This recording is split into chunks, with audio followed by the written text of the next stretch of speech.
Boa noite. Boa noite a todos os nossos irmãos espíritas, todos os nossos irmãos de Morro Azul, todos os nossos irmãos do Grupo Amor ao Próximo. É com muita alegria que nós temos mais essa oportunidade de nos reunirmos, mais essa oportunidade de estarmos juntos no entorno do Evangelho de Jesus. Eu gostaria de iniciar esse momento, esse encontro, desejando a todos que todos nós possamos ser invadidos por uma paz, pela presença de Jesus em nossos corações. E, como é de praxe nós fazermos nas atividades espíritas, nós sempre começamos tentando nos harmonizar com a leitura de uma mensagem. Boa noite, minhas irmãs. Sempre começamos as atividades com uma leitura para que nós possamos nos harmonizar, para que nós possamos começar a sintonizar com os nossos amigos espirituais. Boa noite, Ana Maria, quanta saudade! Para que nós possamos, enfim, abrir os nossos corações, os nossos pensamentos para as lições que serão lidas, para os estudos da noite. E também, naturalmente, com uma prece, condição sine qua non, para toda atividade espírita, é uma prece para que nós possamos ter a certeza de que nós podemos sintonizar com aqueles que nos inspiram, sintonizar com aqueles que nos protegem, com aqueles que nos amam. Então eu gostaria de convidar a todos os nossos irmãos para a mensagem do livro Caminho, Verdade e Vida, de autoria espiritual de Emmanuel, através da psicografia do nosso irmão Francisco Cândido Xavier. A página será aberta ao acaso. Como pedes? Item 66 do livro. Até agora nada pediste em meu nome. Pedi e recebereis, para que o vosso gozo se cumpra. Jesus, no Evangelho de João, capítulo 16, versículo 24. Vamos ver o que o Espírito Emmanuel esclarece acerca desse versículo. Em muitos recantos encontramos criaturas desencantadas da oração. Não prometeu Jesus a resposta do céu aos que pedissem em seu nome? Muitos corações permanecem desalentados, porque a morte lhes roubou um ente amigo, porque desastres imprevistos lhes surgiram na estrada comum. Entretanto, repitamos, o Mestre Divino ensinou que o homem deveria solicitar em seu nome. Por isso mesmo a alma crente, convicta da própria fragilidade, deveria interrogar a consciência sobre o conteúdo de suas rogativas ao Supremo Senhor, no mecanismo das manifestações espirituais. Estará suplicando em nome do Cristo ou das vaidades do mundo? Reclamar em virtude dos caprichos que obscurecem os caminhos do coração é atirar ao divino sol a poeira das inquietações terrenas. Mas pedir em nome de Jesus é aceitar-lhe a vontade sábia e amorosa. É entregar-se-lhe de coração para que nos seja concedido o necessário. Somente nesse ato de compreensão perfeita do seu amor sublime encontraremos o gozo completo, a infinita alegria. Observa a substância de tuas preces. Como pedes? Em nome do mundo ou em nome do Cristo? Os que se revelam desanimados com a oração confessam a infantilidade de suas rogativas.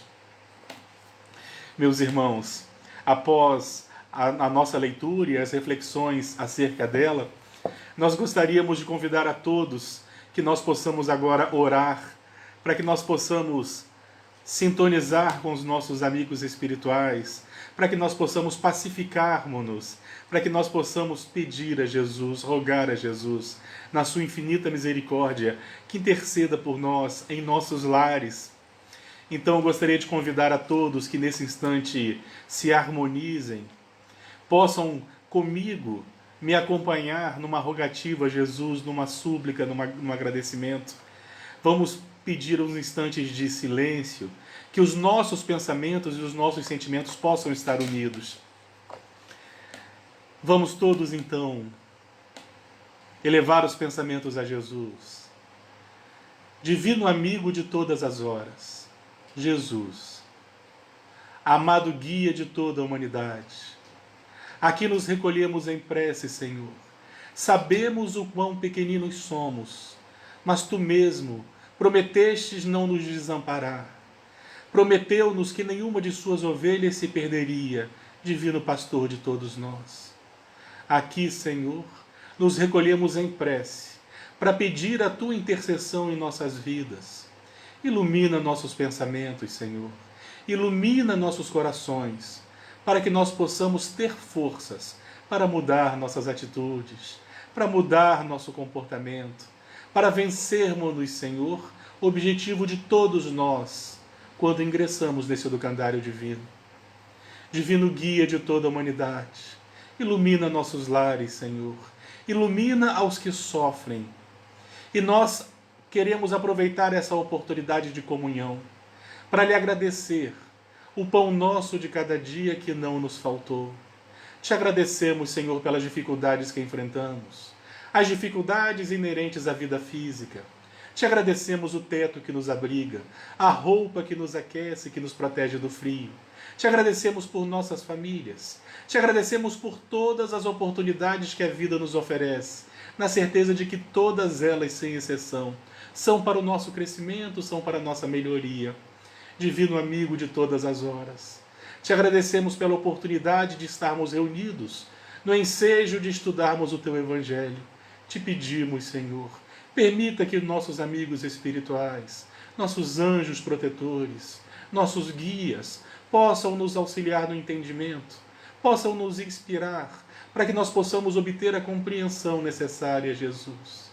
E primeiramente em teu nome, em nome de Anália Franco, patronesse da nossa instituição, em nome de todos os amigos espirituais que nos assistem nesses instantes, em nossos lares, nós possamos iniciar esse instante de leitura do teu Evangelho, de estudo da doutrina espírita, na certeza de que tu estás conosco. Obrigado por tudo, Senhor.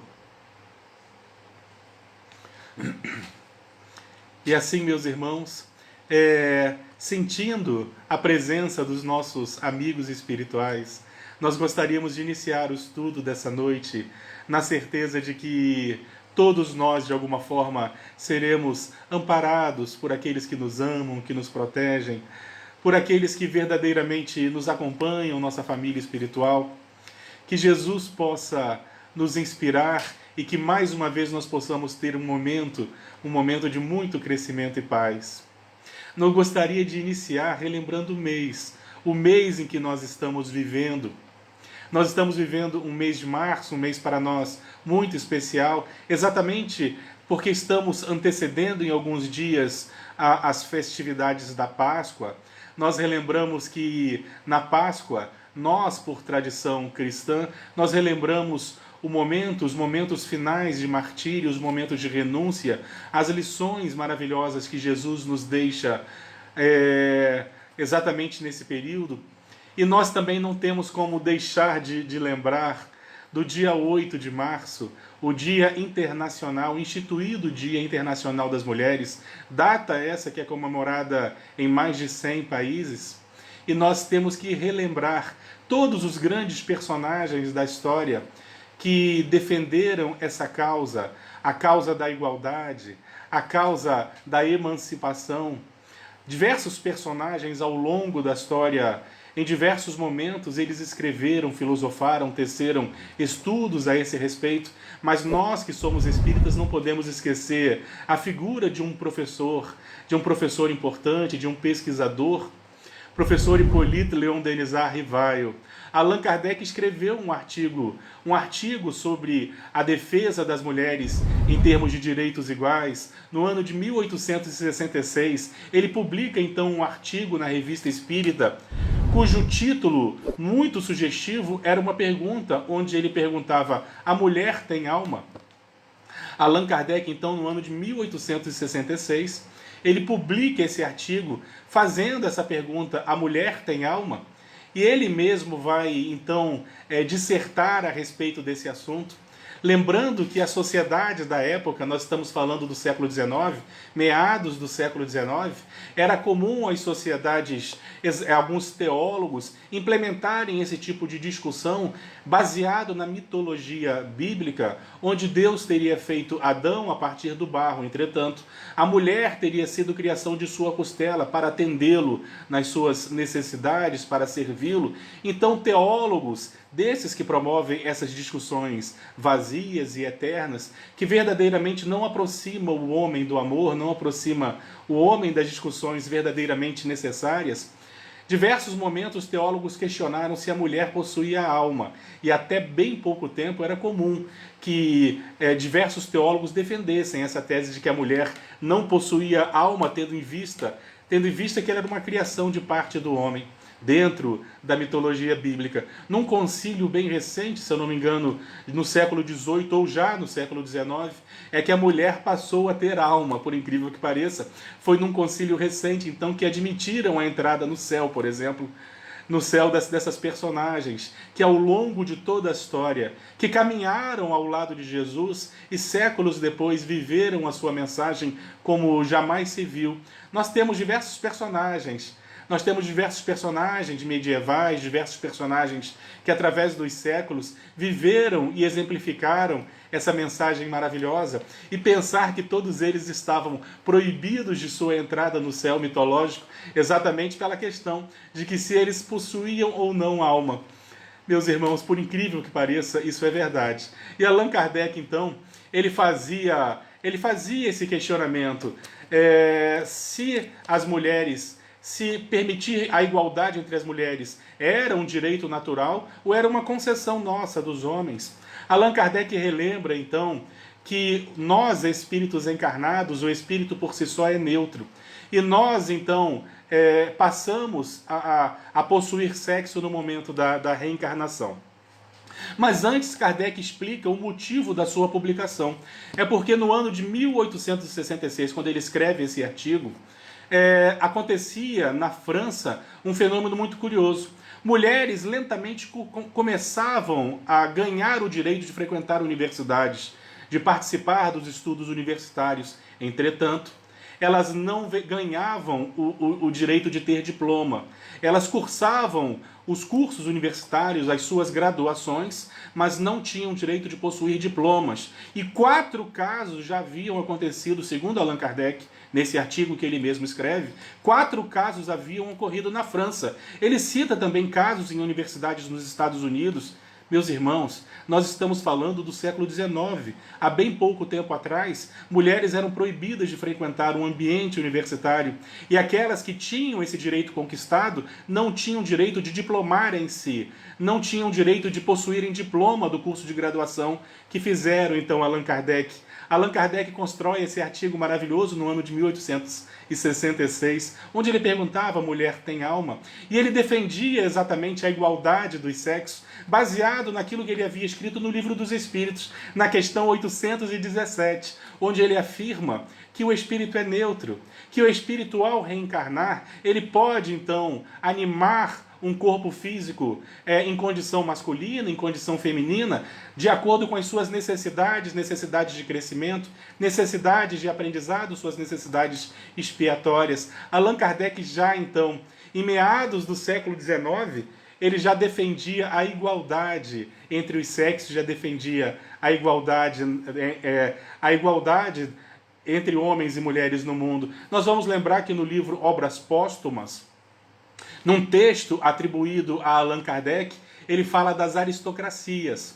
As aristocracias, ou em outras palavras, as aristocracias são aquele grupo na sociedade que administram politicamente, aqueles que organizam as sociedades, são os chamados aristocratas, e aqueles que tiveram oportunidade de ler o livro Obras Póstumas vão se lembrar então que Allan Kardec ele disserta a esse respeito, lembrando que na origem das sociedades existia a aristocracia dos anciãos, onde os personagens, onde homens e mulheres, eles então eram administrados pelos mais velhos, que compreendiam melhor os erros e os acertos, e eram esses chamados anciãos, eram esses personagens que organizavam politicamente, organizavam socialmente os grupos, e diversas outras aristocracias sucederam-se na Terra. Em diversos momentos, em diversos momentos nós tivemos civilizações ou sociedades que apresentavam aristocracias diferentes, mas de um modo geral, ao longo do tempo valorizou-se muito a aristocracia dos generais, a aristocracia dos mais fortes ou a chamada aristocracia da força bruta. Os personagens que lideravam as sociedades eram os mais belicosos, eram aqueles que promoviam mais guerras, mais conquistas, aqueles que verdadeiramente usurpavam. E Allan Kardec, então, ele nos alerta que num determinado momento nós venceríamos isso. E nós passaríamos, então, a sermos comandados por aristocratas ou por políticos menos belicosos, o que ele chamava de aristocracia intelecto-moral, representaria exatamente um mundo em regeneração, vencendo exatamente esse momento do mundo de provas e expiações, ou, em outras palavras, ao final da transição planetária, nós então encontraríamos esses aristocratas menos belicosos, menos voltados para a força bruta, e nós então seríamos administrados por uma aristocracia ou por uma política intelecto-moral, pessoas verdadeiramente intelectualizadas e moralizadas, pessoas menos belicosas. E por que eu estou falando isso tudo? Eu estou falando isso tudo exatamente para que nós possamos compreender que ao longo da historiografia planetária, nas civilizações que nós conhecemos, pouquíssimas mulheres puderam se destacar, exatamente porque se valorizava muito a chamada aristocracia da força bruta, a aristocracia dos generais, e nesse contexto as mulheres estão desprivilegiadas, muito embora nós saibamos de mulheres rainhas importantes, mulheres aristocratas em diversos momentos da história, mas foram bem poucas frente aos homens. Naturalmente por causa disso, por causa da valorização da violência, da belicosidade, da força bruta, segundo Allan Kardec no livro Obras Póstumas. Por favor, eu convido a todos que leiam, é um texto maravilhoso, para que nós possamos compreender por que a mulher, embora tão inteligente quanto o homem, isso está na Revista Espírita em 1866, embora tão inteligente quanto o homem, por que as mulheres não poderiam ter as mesmas possibilidades?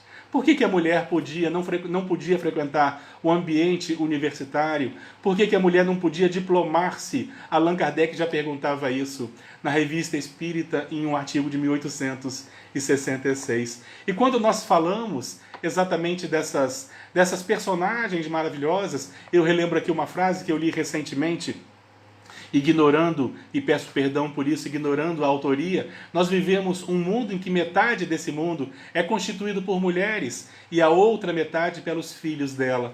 Então as mulheres, elas vão desenvolver um papel extremamente importante para que elas fiquem de forma secundária na sociedade. Para que nós possamos entender exatamente esse processo, nós vamos recorrer agora a André Luiz. André Luiz, então, ele fala que o espírito, ao reencarnar, e nós sabemos que a reencarnação, principalmente no momento em que nós vivemos, ela é algo que não é simples. Existem verdadeiramente estudos, existem verdadeiramente mecanismos, ministérios, para se planejar a reencarnação, para que o espiritual reencarnar ele possa encontrar aqui tudo aquilo que ele necessita para o seu crescimento. Tudo aquilo que ele necessita para as suas necessidades de crescimento, para a sua evolução, inclusive, para as suas necessidades expiatórias. Então, ao reencarnar, é feito todo um estudo para que o indivíduo possa saber exatamente qual sexo ele vai animar de acordo com as suas necessidades. André Luiz vai falar que quando nós reencarnamos num corpo masculino, nós vamos aproveitar essa oportunidade, absorvendo todos os valores culturais inerentes a essa encarnação, mas também a diversos sentimentos, a diversos comportamentos relacionados aos hormônios masculinizantes.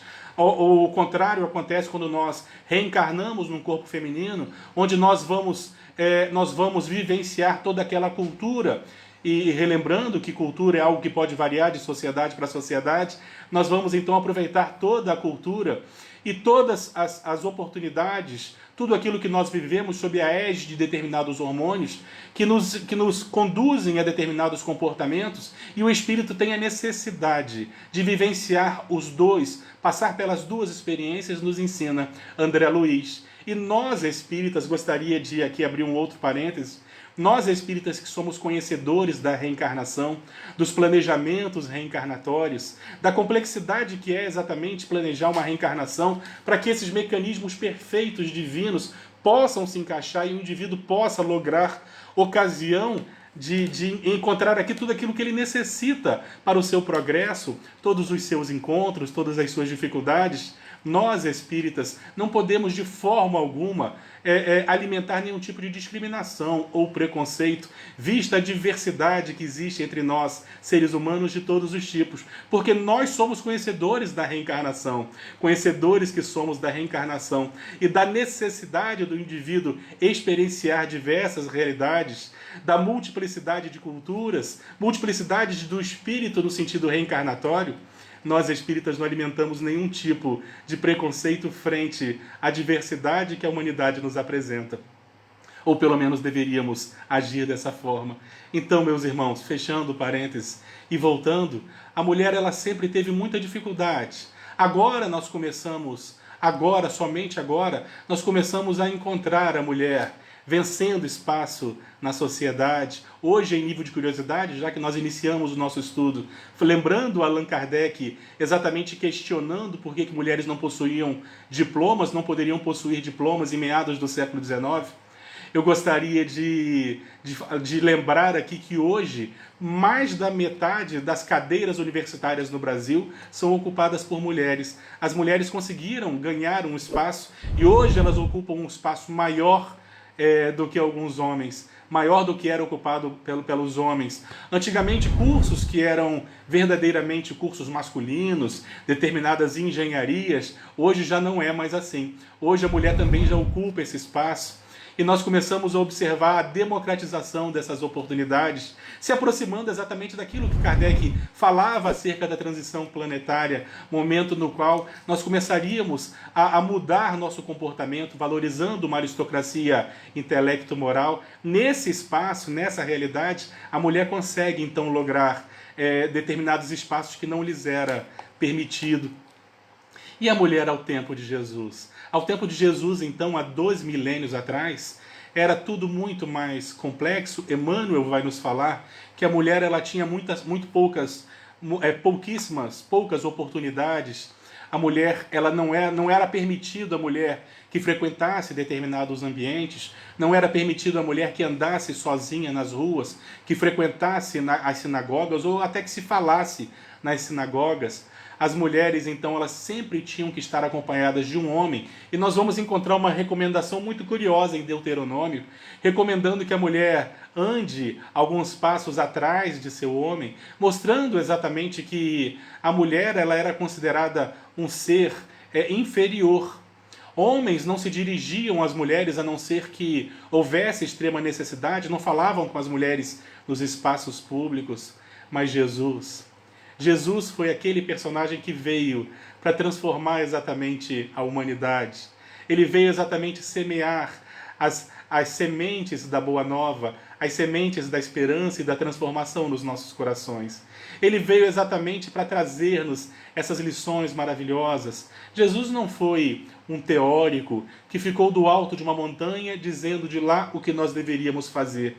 Ele esteve entre nós, segundo lhe formam os Espíritos. Ele esteve entre nós e exemplificou todas as virtudes que ele nos convidava, todas as virtudes que ele dizia serem necessárias para que nós pudéssemos progredir, para que nós pudéssemos vencermos-nos verdadeiramente, para que nós pudéssemos vencer nossos vícios, vencer nosso ego.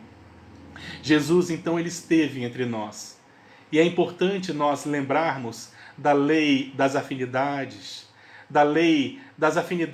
entre os semelhantes. Lembramos, por exemplo, do livro Memórias de um Suicida, onde nós podemos estudar a reencarnação e nós observamos lá que é necessário que haja uma afinidade entre o ser reencarnante e aquele que lhe servirá de vaso, aquele que vai lhe proporcionar o portal da reencarnação, uma mãe. E quando nós falamos de reencarnação, e quando os Espíritos nos falam da necessidade dessa afinidade para que haja o fenômeno, nós lembramos de personagens como Maria, mãe de Jesus. Era um espírito iluminado, naturalmente, era um desses espíritos super adiantados. Senão não teria servido, não teria se afinizado, não teria permitido que Jesus estivesse entre nós fisicamente. Ela, então, é certamente um desses espíritos luminares da humanidade, um desses espíritos cuja luz nos envolve carinhosamente, nos trazendo paz, nos trazendo esperança. caminhou também entre nós, esteve entre nós, nos deixando as lições de renúncia e as lições de amor exatamente num dos momentos mais difíceis para a figura feminina na humanidade. Ao tempo de Jesus, então, as mulheres viviam exatamente momentos muito difíceis. Se ainda hoje, se ainda bem pouco tempo, as pessoas perguntavam se a mulher possuía alma, imaginemos isso há 2 milênios. E mesmo assim, diversas mulheres conseguiram se destacar. Quando nós pegamos os evangelhos e fazemos uma análise progressiva, nós vamos lembrar da figura de Maria Madalena, Maria de Magdala, que, segundo nos informa Mateus, era uma mulher que era possuída por 7 demônios. Isso nos indica que era uma mulher que se afinizava com as sombras, se afinizava com aquilo que era de mais material, com aquilo que era exatamente de mais materializado que podemos imaginar, e ela de repente ascende. Ela ascende exatamente desse vale de sombras à montanha luminosa. Ela consegue fazer uma conversão da forma como nós não conseguimos enxergar outra nos evangelhos. Ela de repente passa a seguir Jesus incondicionalmente, conforme nos ensinam os Espíritos. E não à toa seria ela a primeira a quem Jesus se apresentaria após a crucificação. Maria de Magdala era a personificação da renúncia e do amor, e talvez a conversão mais bela de todos os evangelhos. E a partir do momento que ela conhece a mensagem de Jesus, segundo o Espírito Humberto de Campos em Betsaida, lá que ela ouve Jesus falando pela primeira vez, ela passa a segui-lo incondicionalmente. Quantos de nós teria essa capacidade de mudar completamente a vida, exatamente saindo do vale dos umbrais e das sombras, ascendendo as montanhas luminosas que Jesus nos convidava a todos, exatamente como aquele encontro maravilhoso no Tabor? Nós lembramos a figura de Maria de Magdala, então. Nós lembramos a figura de todas aquelas filhas anônimas de Jerusalém, lembrando que eram mulheres que estavam ao pé da cruz, no momento em que Jesus era crucificado. Aqueles homens todos se retiraram. Alguns olharam distantes, outros se retiraram de Jerusalém com medo. E ao lado dessas mulheres, apenas João, o mais jovem dos discípulos. Lá estava Maria, mãe de Jesus, e os exemplos que Maria nos dá da sua grandiosidade, quando ela fala ao anjo: eu sou a serva do Senhor, e que seja feita em mim de acordo com a sua vontade. Num exemplo integral de renúncia, de bondade, de amor e fé.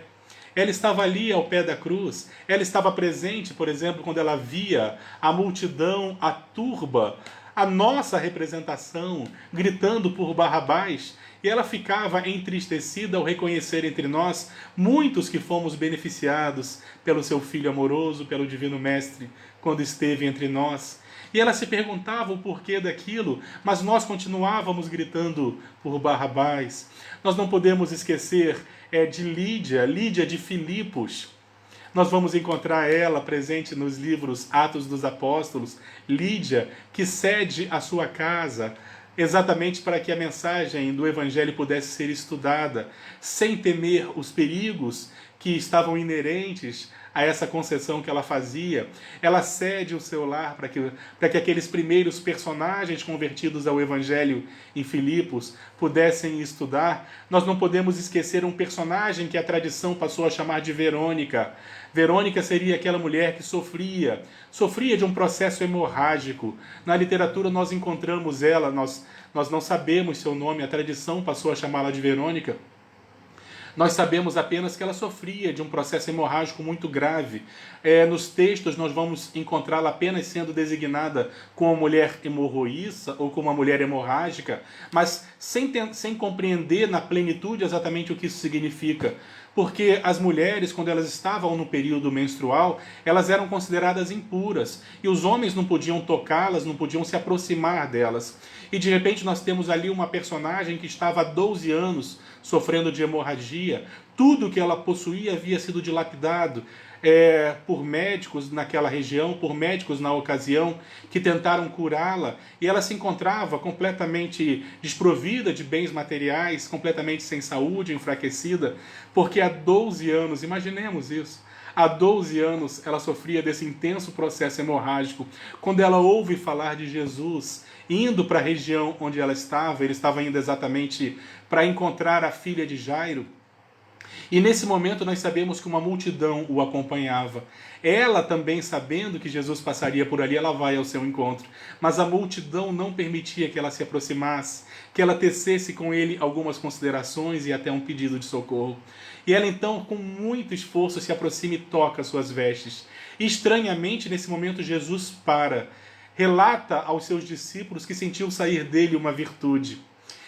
E pergunta a Pedro quem a tocou. E Pedro fica impressionado porque uma multidão estava à sua volta. Então Verônica, ela se coloca à frente de Jesus, se identifica para ele. E ela, ao tocar as vestes de Jesus, sente-se recuperada, tamanha era a sua fé. Mas muitos o tocavam, mas ela havia tocado de forma diferente. Ela havia tocado com tanta certeza da sua misericórdia e do seu amor, que Jesus sente sair dele uma virtude. E ele fala: vai, filha, a tua fé te curou. Ela estava ali completamente curada e poderia retornar às suas atividades em sociedade, levando em consideração que ela era exatamente execrada, porque do ponto de vista judeu ela era considerada impura pela realidade em que ela vivia. E o seu esforço e a certeza de que ao encontrar com Jesus, ela encontraria um divisor de águas em sua vida, fez dela uma mulher que representa para nós a fé e a esperança, a certeza de que Jesus há de nos atender sempre, mesmo quando não somos capazes de subir até Ele, mesmo tocando a borda de suas vestes. Nós temos que lembrar a figura da mulher samaritana. Num determinado momento, outra mulher anônima que nós não sabemos seu nome. Num determinado momento, Jesus ia da Judéia para a Galiléia, exatamente querendo se afastar dos fariseus, os fariseus que estavam muito exaltados com a sua presença. Ele então vai da Judéia para a Galiléia, só que ele vira para os seus discípulos e diz que sente necessidade, que era necessário passar pela Samaria. Os seus discípulos ficam em princípio assustados, porque os judeus, de um modo geral, evitavam passar pela terra dos samaritanos. Eles normalmente, quando faziam esse percurso, eles davam uma volta mais longa, uma volta inclusive que fazia com que eles cruzassem o Rio Jordão em 2 vezes, mas Jesus falava aos seus discípulos que era necessário passar pela Samaria, como se tivesse ele um encontro com alguém muito importante naquela região. Então eles caminham até a Samaria. E quando eles chegam na Samaria, até a capital da Samaria, que se chama Sicar, o nome Sicar é referente ao produto agrícola daquela região. Sicar é uma região que produz açúcar, daí o seu nome Sicar. Jesus, chegando lá no centro da Samaria, na capital da Samaria, em Sicar, ele se aproxima do poço que foi construído pelo patriarca Jacó. Como era por volta da hora sexta, ou seja, por volta do meio-dia, levando em consideração então que o dia começava às 6 horas da manhã, quando nós contamos mais 6 horas, a hora sexta dá meio-dia. Então, quando chegaram ali por volta do meio-dia, Jesus senta-se próximo ao poço do patriarca Jacó, e ele pede aos seus discípulos que fossem em busca, à cata de alimentos, e permanece ali sozinho. Quando ele vê se aproximar uma mulher carregando um cântaro, essa mulher se aproxima do poço naturalmente para buscar água. Jesus vai ao seu encontro e lhe pede: mulher, dai-me de beber. Aquela mulher se surpreende. Como sendo tu, judeu, pede água a mim, que sou mulher e sou samaritana? Porque os homens não falavam com as mulheres, principalmente uma mulher que se encontrasse sozinha nas ruas. E os judeus também evitavam os samaritanos. Jesus era homem e judeu e se dirigia a uma mulher samaritana, e ela se surpreendia. Ele então lhe revela: ah, mulher, se tu soubesses quem é que te pedes, era tu quem mo pediria, e a água que eu tenho para te oferecer, ela há de te dessedentar para sempre. E aquele que bebe dessa água se converte em fonte viva e há de sair por aí dessedentando os demais. Era o encontro de Jesus com essa mulher maravilhosa, a mulher samaritana. Nós não sabemos seu nome. Aqueles personagens que registraram alguns poucos relatos biográficos de Jesus não se preocuparam em saber seu nome, mas o que nós sabemos é que aquela mulher, ela se converte de tal forma que no momento em que Jesus pede que ela busque, que ela vá a Samaria, que ela vá às pessoas e convoque a população para ouvi-lo, ela vai e traz todos aqueles personagens para que pudessem ouvir a sua mensagem, além de uma série de outras passagens desse encontro complexo e maravilhoso que nós não teríamos condições de estudar nesse momento, dada o avançar do nosso tempo. Mas nós vamos seguir então falando das mulheres. Existe uma outra mulher que nós elegemos para falarmos dela nessa noite.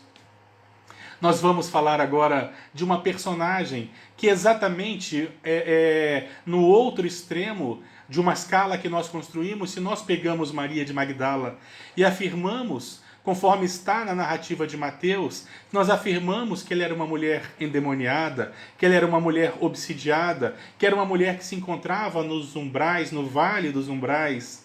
Nós, no outro extremo dessa escala que nós criamos, nós vamos encontrar a figura de Joana de Cusa. Joana de Cusa era uma patrícia romana.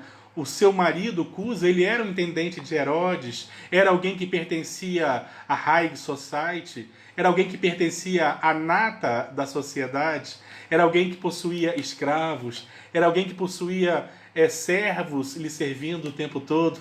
Exatamente na extremidade oposta, onde se encontrava Maria de Magdala, nós temos Joana de Cusa, que era uma mulher do lar, que vivia ao seu esposo, que vivia ao seu marido e filhos, até o momento em que ela ouve falar de Jesus. Exatamente como Maria de Magdala, naquela praia em Betsaida, num determinado momento ela ouve falar de Jesus. E no momento em que ela se vê, então, livre para seguir Jesus segundo as ordens, as obrigações da época, a cultura daquele momento, ela passa, então, a seguir Jesus incondicionalmente. Ela passa, então, a estar presente ao lado de Maria de Magdala e tantas outras mulheres anônimas de Jerusalém. Ela passa, então, a acompanhar Jesus, alimentando os esfaimados, visitando os vales dos excluídos, que eram muitos, os vales dos leprosos. Ela passa, então, a cuidar das crianças, enquanto Jesus disseminava a sua mensagem em sementes de esperança, em sementes de amor. Ela vai seguir Jesus até mesmo depois. Até mesmo depois que Jesus abandona aquelas pessoas no contexto físico, estando presente apenas na sua mensagem e na sua presença espiritual que está até hoje conosco, nos envolvendo a todos invariavelmente, porque Jesus é a luz do mundo, que nos envolve a todos, em todos os momentos, principalmente nos momentos em que nos encontramos angustiados, mergulhados em dor e em sofrimento, característicos desse mundo de provas e expiações. É esse momento em que Jesus é mais presente em nossas vidas. Devemos atentar para buscá-lo à nossa volta. Então ela passa a seguir Jesus. Ela passa a estar presente ao lado de Jesus, e no momento que Jesus se despede da cristandade naquele momento, ela passa então a seguir sua mensagem. O tempo vai passando até no momento em que um determinado imperador passa a administrar o Império Romano, a figura de Nero. Inicia aí uma caçada aos cristãos, inicia aí uma verdadeira perseguição àqueles personagens que seguiam amorosamente a mensagem de Jesus, nas primeiras horas, naturalmente, porque mais tarde essa mensagem seria modificada lentamente. Mas naquele momento, aqueles personagens da primeira hora bebiam exatamente daquela fonte ainda cristalina. E ela então participava dessas reuniões, socorria os necessitados, alimentava os esfaimados, relembrava Jesus, até o momento em que ela se vê aprisionada, até o momento que ela é levada a Roma, prisioneira. Ela então é encarcerada e ela está prestes a adentrar naqueles circos terríveis, aqueles circos romanos onde diversos cristãos deram o mais puro testemunho de sacrifício e fé. Ela, então, atada a cordas ao lado de seu filho, quando o seu algoz lhe pede: abjura esse Cristo, porque tu tens direitos, tu era casada com o intendente de Herodes, Tu tens o direito, basta abjurar que nós te soltaremos. Seu filho também clama: Mãe, abjura, abjura esse Jesus que não está mais conosco, abjura para que nós possamos continuar vivendo, ignorando a realidade da verdadeira vida. Ela, robustecida na fé como jamais encontramos outra personagem, da mesma forma, ela diz: cala-te, e dá a esse personagem, a esse espírito, as lições mais profundas da verdadeira vida, da renúncia, do amor e da certeza da sua convicção, entregando-se ao seu algoz sem abjurar o seu amor ao Cristo. Tantas foram essas mulheres, essas personagens, que nós poderíamos citar aqui outras tantas. Entretanto, a palavra evangelho, quando nós vamos tentar entender o que ela significa a boa nova. Então, quando nós falamos de evangelho ou das mulheres presentes no evangelho, nós entendemos também que o evangelho é uma construção, que o evangelho não se encerra no Apocalipse de João, que o Evangelho não se encerra no livro Atos, escrito por Lucas. O Evangelho é uma construção porque ele quer dizer boa nova. E tantos foram outras mulheres que sucederam-se, não estando presentes nas chamadas Escrituras Sagradas, ao longo dos séculos estiveram entre nós. Mulheres anônimas, outras tantas não. Nós podemos citar, por exemplo, a figura de Santa Teresinha. Nós podemos citar a figura de Santa Isabel. Tantas mulheres que ao longo da história, inclusive no período medieval, souberam exemplificar as virtudes trazidas por Jesus, as suas lições amorosas, exatamente como aqueles personagens da primeira hora do Evangelho. Foram tantas as mulheres, Clara de Assis, e tantas, inclusive no século XX, nós tivemos a figura de Irmã Dulce, Madre Teresa e muitas outras anônimas que atuaram em seus pequenos núcleos familiares, em pequenas comunidades, em tantas outras, em diversas culturas, algumas inclusive culturas que não conheciam a figura do Cristo ou os seus evangelhos, porque nós não podemos esquecer que Jesus é anjo de toda a humanidade, e não apenas de um terço delas, nós cristãos, ele é para todos. Então sempre existiram entre nós essas personagens que vieram trazer-nos essas lições, exatamente como Jesus ensinou-nos há 2 milênios. São as mulheres do Evangelho, que estão presentes em nossas vidas, para que nós pudéssemos então encontrar nelas, para que nós pudéssemos encontrar o colo, o afeto, as lições de amor e renúncia, como essas mulheres deixaram ao longo da história. Lembrando que boa parte, ou até a maioria delas, permaneceram anônimas. E nesse mês, esse dia que passou há 2 dias atrás, na segunda-feira passada, dia 8 de março, que nós possamos relembrar a igualdade, possamos enaltecer a igualdade que existe entre os sexos, que nós possamos valorizar a figura da mulher. Muitos românticos entre nós dirão que não deveria existir um dia da mulher, porque a mulher deveria ser homenageada todos os dias, e eu discordo. Nós ainda vivemos no século XXI em uma sociedade em que a mulher tem que ter um dia para nós discutirmos sobre ela, sim, porque nós olhamos as estatísticas policiais e percebemos que a mulher ainda é a principal vítima da violência doméstica. Nós observamos as estatísticas sociais e observamos que a mulher ainda sofre determinadas discriminações no seu ambiente de trabalho e tantas outras. Então ainda temos a necessidade desse dia, mas dia existirá que o dia da mulher serão todos os dias, assim como um dia para o homem também, por que não? Que nós possamos meditar, aproveitar essa semana, para que nós possamos rever o nosso respeito e a nossa consideração. Nós, espíritas que somos, sabemos da neutralidade do espírito.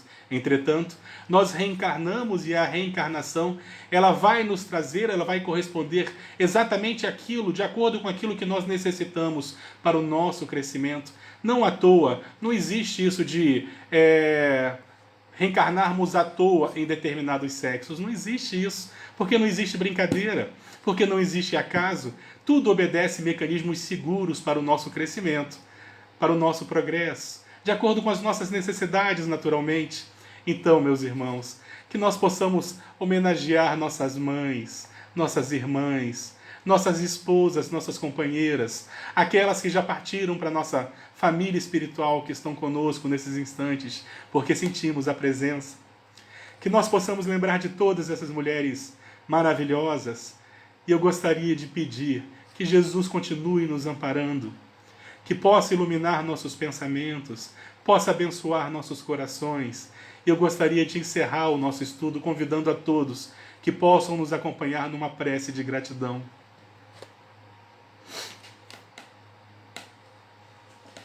Gostaria de convidar todos os nossos irmãos para que nós possamos lembrar dessas personagens, desses instantes de prece, que nós possamos nos unir em pensamento, em sentimento, para que nós possamos de alguma forma ascender ao encontro de Jesus, misericordioso, abençoando nossos lares, nossas famílias e nossa caminhada. Senhor Jesus, divino guia de toda a humanidade, te agradecemos, Senhor, pela oportunidade desses instantes de meditação e prece. Mas não estamos aqui apenas para lhe agradecer, Senhor, eternos pedintes que somos da tua misericórdia. Te pedimos por todos os que sofrem, por um motivo qualquer de dor. Ampara aqueles que se encontram nos leitos hospitalares, às ruas, à ignorância. Ampara os que sofrem, Senhor, as dores morais. Principalmente aqueles personagens em que nós mentalizamos nesses instantes.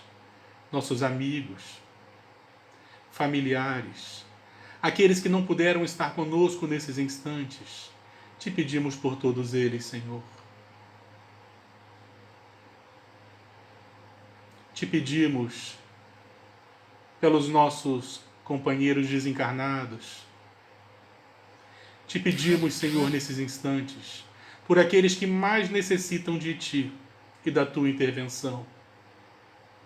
Te pedimos pelos odiosos, pelos vingativos, pelos rancorosos, porque temos a certeza, Senhor, de que são esses aqueles que mais necessitam de Ti e da Tua intervenção.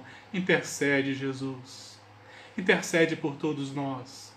Primeiramente, em nome de Deus, nosso Pai, em Teu nome, divino amigo, em nome de Anália Franco, patronesse da nossa instituição, e de todos os nossos amigos espirituais aqui presentes, nós possamos encerrar esse instante de estudo na certeza de que Tu permaneces conosco, Senhor. Obrigado por tudo.